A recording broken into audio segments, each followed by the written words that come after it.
How can you do that? The children were not guerrillas. They didn't have any weapon. They were not responsible for the ambush. And yet you identify with them with the guerrillas. So they belong to the same race. They belong to the same village. They need to be punished. Although they did not shoot me, but their father, their brother shoot me. That is why I have to shoot them.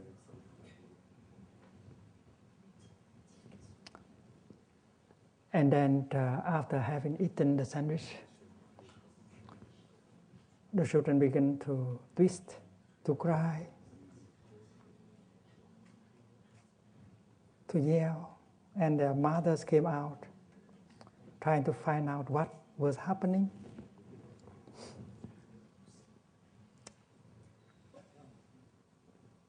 And the American soldier, hidden somewhere there, knew that there's nothing they could do in order to save the children.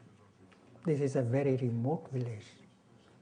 The nearest hospital is 300 kilometers away. There's no TGV, there's no airplane, there's no car. When he was released from the army, he went home with that image of 5 children agonizing. And his conscience did not allow him peace. That image stayed with him all the time. Whenever he found himself sitting in a room with children, he could not bear it.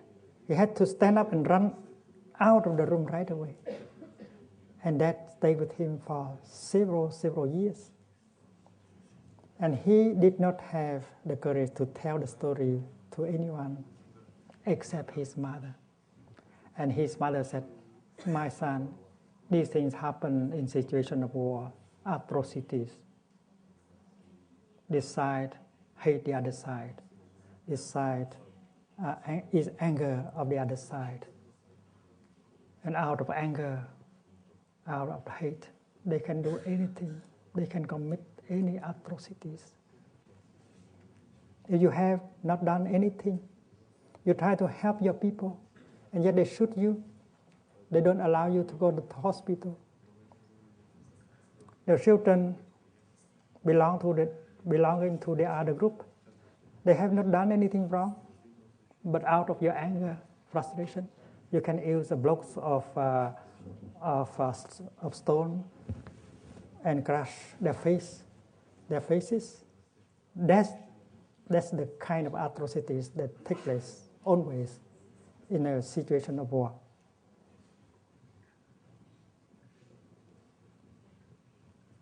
I was offering a retreat for war veterans in Northern California. And he came. Many war veterans came with their psychotherapist. Because when they came home, they could not live peacefully. They carry all the suffering with them. There was one war veteran who did not dare to join us in walking meditation. The walking meditation can be nourishing and healing, but he did not dare. He didn't feel connected because he was walking very slowly like this. And remember, there were times when he was walking like this in the jungle of Vietnam, very carefully, because a bomb, a grenade can explode at any time. So when he was walking like that, everything came back to him, and he was scared. He could not do walking meditation. And at one point he said, well, why this monk from Vietnam was organizing a retreat? Maybe he's organizing an ambush so that he'll kill all of us. He could not kill us in Vietnam, so now he come to America, organize and retreat so that he can gather as many American war veterans as possible, and he will organize an ambush and kill all of us.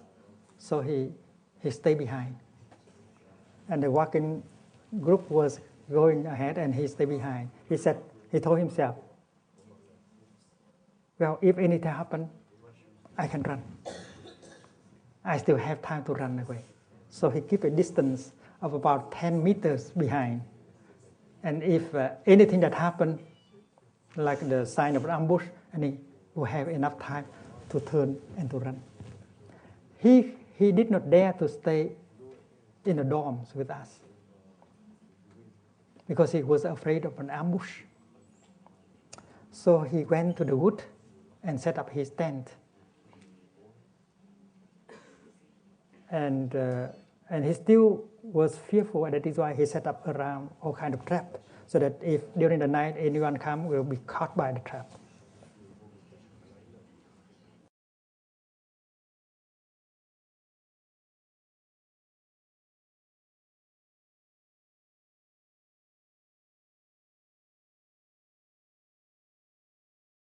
Him a chance to speak out. Because if you cannot speak out, that will stay with you forever.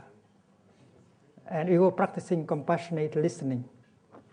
Dear friend, if you have anything in the heart that you have not been able to say, please tell now.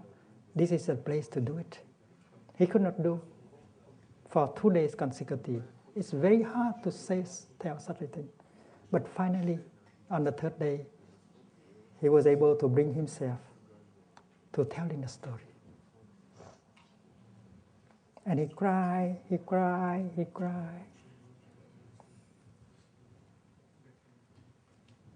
That evening, I invited him to my room.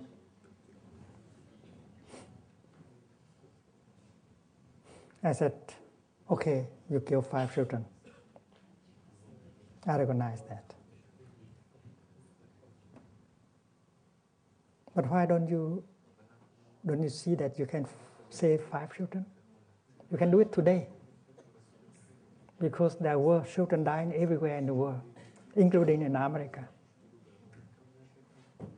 Because of violence, because of poverty, because of oppression. That child needs only half a dollar in order to have a tablet of medicine. And he can save. He died because he does not have half a dollar to buy the tablet of medicine. And you know that you can save 5 children a day. You have your intelligence, you have your education, you have facilities, you can go out and save children who are dying in this very moment. Why do you allow the past to overwhelm you, to imprison you, so that you cannot be alive in the present moment? In the present moment, where life is available, you can do things in order to repair the past. Because according to this practice, the past is still there in the present. And if you know how to touch the present, you can heal the past. Go out and save 5 children today, and you feel better. And that is exactly what he did. And he got the healing and became my student.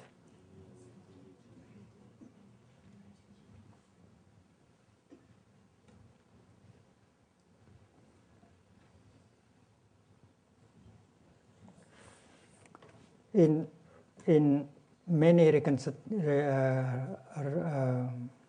re-education camps set up by the communists, my students practice sitting meditation and walking meditation.